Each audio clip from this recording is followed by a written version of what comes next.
แจ้งการห้ามรถบรรทุก10ล้อหา22ล้อผ่านเส้นทางภูเก้าลักกาสีเมืองนานเริ่มวันที่10เมษายน2025เป็นต้นไปจนกว่าจะมีแจ้งการเปลี่ยนแปลงเนื่องจากเส้นทางดังกล่าวเป็นเส้นทางค่อยสันมีเปอร์เซ็นต์ความเนินยาวสูงโดยเฉพาะแม่นจุดภูเก้าลักช่วงกิโลเมตร25+000หา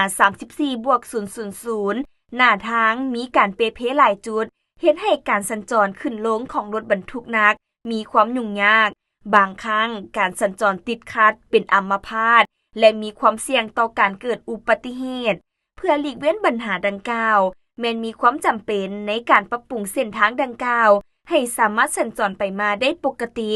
ฉะนั้นห้องการกระทรวงโยธาธิการจึงแจ้งมายังทุกภาคส่วนเพื่อรับทราบคือ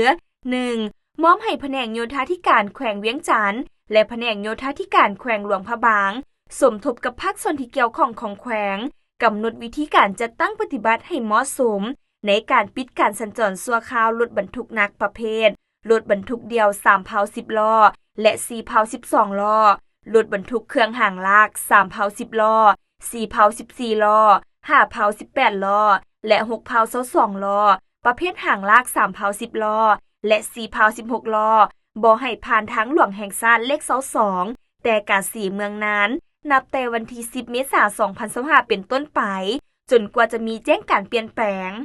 2. ในระยะเวลาปิดการสัญจรรถบรรทุกหนักชั่วคราวนี้ให้ผู้ประกอบการขนส่งภายในต่างประเทศและทุกภาคส่วนที่เคยนำใช้เส้นทางดังกล่าวนี้เปลี่ยนไปนำใช้เส้นทางหลวงแห่งชาติเลข13เหนือเลข11และเส้นทางอื่นๆที่มีความเหมาะสมแทน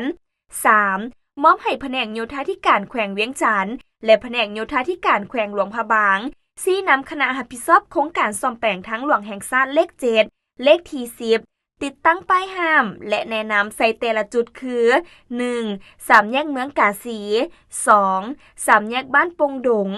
3. 3 แยกเมืองเสียงเงินและ 4. 3 แยกทาง 4A เมืองไซยบุรี 4. มอบให้แผนกโยธาธิการและขนส่งแขวงเวียงจันทน์ในนามเจ้าของโครงการสุกยุบริษัทผู้รับเหมาที่รับผิดชอบซ่อมแปลงตอนทางดังกล่าวให้ดำเนินการซ่อมแปลงให้สำเร็จโดยไว